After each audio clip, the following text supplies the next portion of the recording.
Hi. അപ്പോൾ നമ്മളിവിടെ ഒരുപാട് സാമൂഹികമായിട്ടുള്ള വിഷയങ്ങളിൽ നമ്മൾ ഇടപെട്ടിട്ടുണ്ട്. ഈ ഇടപെട്ടിട്ടുള്ള വിഷയങ്ങളിൽ എന്തൊക്കെ നമുക്ക് പ്രതിവിധി ഉണ്ടായി, എന്തൊക്കെ സൊല്യൂഷൻസ് ഉണ്ടായി എന്നുള്ളതാണ് നമ്മൾ ഈ വീഡിയോയിലൂടെ നമ്മൾ പറയാൻ പോകുന്നത്. ഇതിൽ നമ്മൾ തുടങ്ങിയിട്ടുള്ളത് എക്കോലൂമിലാണ്. എക്കോലൂമിൽ രജിസ്റ്റർ ചെയ്തിട്ടുള്ള കംപ്ലൈൻറ്റ് എന്ന് തുടങ്ങുകയാണെങ്കിൽ 1916 വിളിച്ചു കഴിഞ്ഞതിന് ശേഷം നമ്മൾ 10ഓളം കംപ്ലൈൻറ്റുകൾ നമ്മൾ രജിസ്റ്റർ ആയിട്ടുണ്ട്. ഇതിൽ 7 കംപ്ലൈൻറ്റോളം റീസോൾവ് ആയിട്ടുണ്ട്, 3 പെൻഡിങ് ആയിട്ട് കിടക്കുന്ന ഈ ഒരു സാഹചര്യത്തിൽ പറയാനുള്ളത് കല്യാൺ സൂപ്പർ 99 എന്ന് പറയുന്ന കമ്പനിയുടെ മുന്നിലുള്ള വാട്ടർ ലീക്കേജിനെ ബേസ് ചെയ്തിട്ട് 1916 വിളിച്ച് നമ്മൾ കംപ്ലൈൻറ്റ് ചെയ്ത് കഴിഞ്ഞപ്പോൾ പല പ്രാവശ്യമായിട്ട് അവർ റീസോൾവ് എന്ന് എഴുതി കഴിഞ്ഞ് കഴിഞ്ഞാൽ നമ്മൾ വീണ്ടും ഇതെന്താണ് എന്ന് അന്വേഷിച്ച് കഴിഞ്ഞപ്പോഴാണ് പറയുന്നത് അവിടുന്ന് പ്രോപ്പറായിട്ട് ഫണ്ട് വാങ്ങിച്ചു കഴിഞ്ഞതിന് ശേഷം ഇത് പ്രോപ്പറായിട്ട് സർവീസ് ചെയ്യാത്തത് തൃശ്ശൂർ കോർപ്പറേഷൻ്റെ അതോറിറ്റിയിൽ വരുന്ന ആൾക്കാരാണ് എന്ന് നമ്മൾ അറിഞ്ഞു കഴിഞ്ഞ് കഴിഞ്ഞപ്പോൾ അതിനെതിരെ നമ്മൾ വീണ്ടും ഒരു കംപ്ലൈൻറ്റ് ചെയ്ത് കഴിഞ്ഞതിന് ശേഷം അതിപ്പോഴും പെൻഡിങ് ആണ്. ഇതൊരു അഴിമതിയാണ് എന്ന് പുറത്തേക്ക് വരും എന്നുള്ളതും ഇതിൽ ആരൊക്കെയാണ് ഈ ഫണ്ട് ഉപയോഗിച്ചുള്ളത് അത് പുറത്തേക്ക് വരും എന്നുള്ളതും ആയി കഴിഞ്ഞപ്പോൾ അവർ ചെയ്ത ഒരേ ഒരു കാര്യം എന്ന് പറഞ്ഞിട്ടുണ്ടെങ്കിൽ ആ ഫണ്ട് ഉപയോഗിച്ചു എന്ന് കാണിക്കാനായിട്ട് അവിടെ വർക്ക് ചെയ്തു വെച്ചിരിക്കുകയാണ്. അപ്പോഴും മുഴുവനായിട്ടും ആ ലീക്കേജ് പരിഹരിച്ചിട്ടില്ല.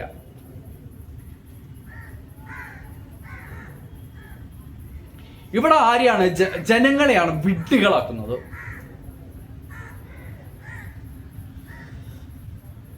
ആരുടെ ഫണ്ടാണ് പറ്റിക്കുന്നത്? ആരെയാണ് പറ്റിക്കുന്നത്? ജനങ്ങളെയാണ് പറ്റിക്കുന്നത്.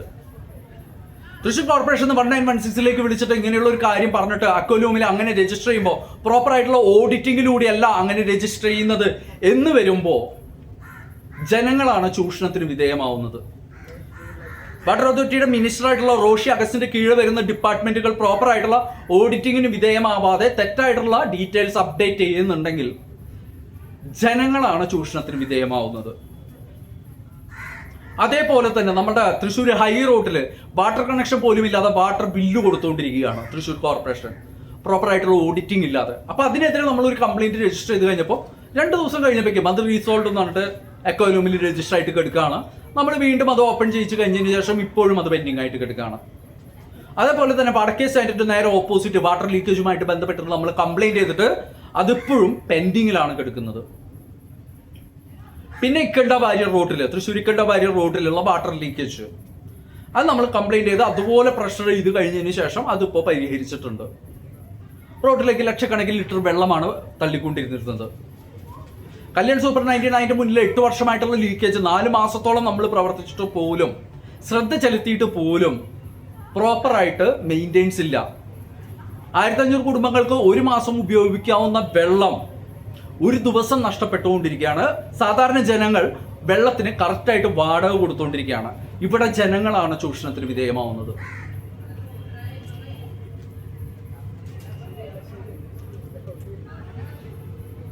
അടുത്ത് വരികയാണെങ്കിൽ തൃശ്ശൂർ ടവർ ലൈറ്റുകളെ ബേസ് ചെയ്തിട്ട് വരികയാണെങ്കിൽ തൃശ്ശൂർ ശക്തൻ സ്റ്റാൻഡ്, അതേപോലെ തന്നെ ദിവാഞ്ചു മൂലയിലുള്ള ടവർ ലൈറ്റുകൾ പ്രവർത്തിക്കാതായിട്ട് നമ്മളിത് കംപ്ലൈന്റ് ചെയ്തതിന്റെ ഭാഗമായിട്ട് കുറച്ച് ദിവസം കഴിഞ്ഞപ്പോൾ ടവർ ലൈറ്റുകൾ പ്രവർത്തിക്കാൻ തുടങ്ങി. ഇപ്പോൾ വീണ്ടും കെട്ടുകെടുക്കുകയാണ്. ദിവാഞ്ചു മൂലയിൽ ലൈറ്റ് ഇല്ല, സ്ട്രീറ്റ് ലൈറ്റ് ഇല്ല. കടകളിൽ നിന്ന് തെരുവുകളിലേക്കുള്ള ലൈറ്റുകൾ മാത്രമേ ഉള്ളൂ. കടകളിൽ നിന്നുള്ള ലൈറ്റുകളാണുള്ളത്. അവിടെ കടകൾ ഓപ്പൺ ആയിട്ടില്ലെങ്കിൽ തെരുവ് ലൈറ്റുകളില്ല. Tower light കെട്ടുകെടുക്കുകയാണ്. അപ്പൊ ജനങ്ങളുടെ ടാക്സിൽ നിന്നും ഇങ്ങനെയുള്ള പ്രോപ്പർട്ടികൾ തെരുവിലേക്ക് കൊണ്ടുവന്നു കഴിഞ്ഞതിന് ശേഷം അത് പ്രോപ്പറായിട്ട് മെയിൻറ്റെയിൻ ചെയ്യാതെ നശിച്ച് മാലിന്യമായിട്ട് തെരുവിൽ കിടക്കുമ്പോൾ ജനങ്ങളാണ് ചൂഷണത്തിന് വിധേയമാവുന്നത്. അതേപോലെ തന്നെ തൃശ്ശൂർ അരമന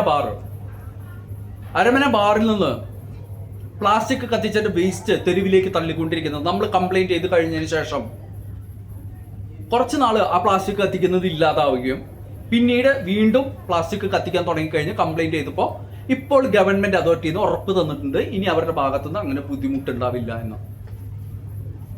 അതേപോലെ തന്നെ തൃശ്ശൂർ KSRTC സ്റ്റാൻഡിലേക്ക് വരാണെങ്കിൽ അവിടെ മാലിന്യത്തിന്റെ കൂമ്പാരമാണ്. വെള്ളം കെട്ടിക്കെടുക്കുകയാണ്, ചെളിവെള്ളം കെട്ടിക്കെടുക്കുകയാണ്. ഇതിലൂടെ കൊതുകുകള്, പകർച്ചവ്യാധികള്, ഈ പറഞ്ഞ പോലെ പല രീതിയിലുള്ള രോഗങ്ങൾ ജനങ്ങളിലേക്ക് വരികയാണ് ചെയ്യുന്നത്. ആ ടോയ്ലറ്റിന്റെ ഉള്ളിലേക്ക് കയറാൻ പറ്റില്ല, അത്രയ്ക്കും മണമാണ്. കണ്ണിലേക്ക് പുക അടിക്കുന്നത് പോലെയുള്ള മണമാണ്. അതേപോലെ തന്നെ ആ ഭാഗമൊക്കെ കാട് പിടിച്ച് കിടക്കുകയാണ്. ആൾക്കാർ ഇരിക്കുന്ന പ്രദേശങ്ങൾ മെയിൻ്റനൻസിന്റെ ഭാഗമായിട്ട് തകർത്തിട്ടിരിക്കുകയാണ്.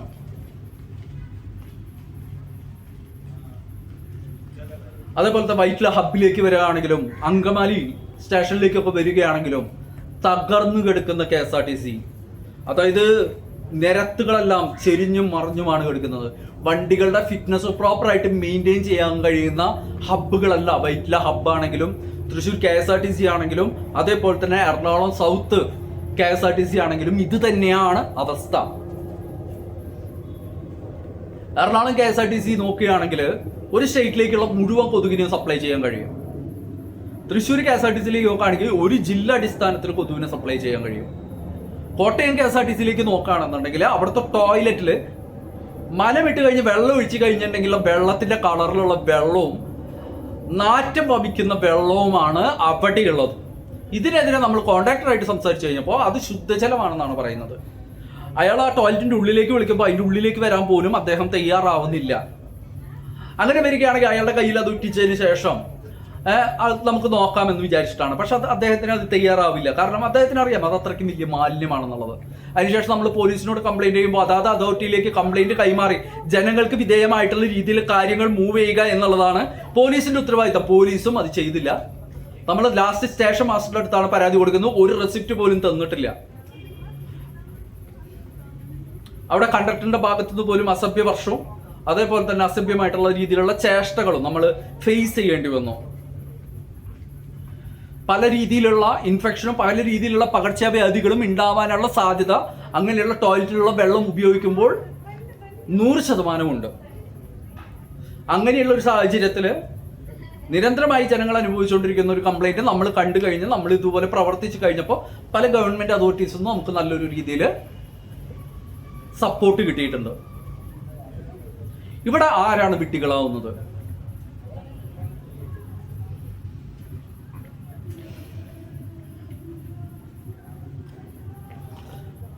പോലീസ് വാഹനങ്ങൾക്ക് പോലും പ്രോപ്പറായിട്ടുള്ള ഫിറ്റ്നസ് ഇല്ലാതെ സ്പീഡ് വയലേഷന്റെ ഭാഗമായിട്ട് ഫൈൻ അടയ്ക്കേണ്ട പോലീസ് വാഹനങ്ങൾക്ക് പോലും നമ്മൾ പോലീസിനോട് സംസാരിച്ചു കഴിഞ്ഞാൽ അവർ ഉന്നത ഉദ്യോഗസ്ഥന്മാരെ അറിയിക്കാമെന്ന് പറഞ്ഞിട്ട് പോലും ഇതുവരെ പരിഹരിക്കാത്ത കംപ്ലൈന്റുകളുണ്ട്.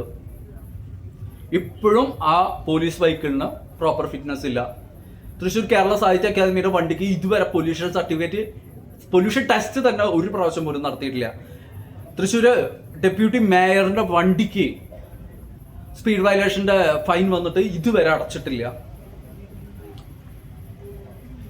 MVDനെ കാര്യങ്ങൾ ധരിപ്പിച്ചിട്ട് പോലും ഗവൺമെന്റിനെതിരായിട്ട് ഈ പറഞ്ഞ പോലുള്ള കാര്യങ്ങൾക്കെതിരായിട്ട് പ്രോപ്പറായിട്ട് നടപടി എടുക്കാൻ അവർ തയ്യാറാവുന്നില്ല. സ്പീഡ് വയലേഷൻ ഒക്കെ എന്ന് പറഞ്ഞിട്ടുണ്ടെങ്കിൽ ഇൻഡിവിജ്വൽ ആയിട്ടുള്ള വ്യക്തികളാണ് വണ്ടികൾ ഓടിക്കുന്നത്. അപ്പൊ ഇത്രയും നാളുകൾ കഴിഞ്ഞിട്ട് ആ ഫോർമാലിറ്റീസ് ഫിനിഷ് ചെയ്യാതിരിക്കുമ്പോൾ ജനങ്ങളോട് എത്രത്തോളം അനീതിപരമായിട്ടാണ്, തുല്യതയില്ലായ്മയാണ് ഇവിടെ കാണിക്കുന്നത്. ഗവൺമെന്റ് അതോറിറ്റീസ് പോലും പ്രോപ്പർ ടൈമിന് ഫൈൻ അടയ്ക്കുന്നില്ല. ഇവിടെ ജനങ്ങൾ വിഡ്ഢികളാവുകയല്ലേ?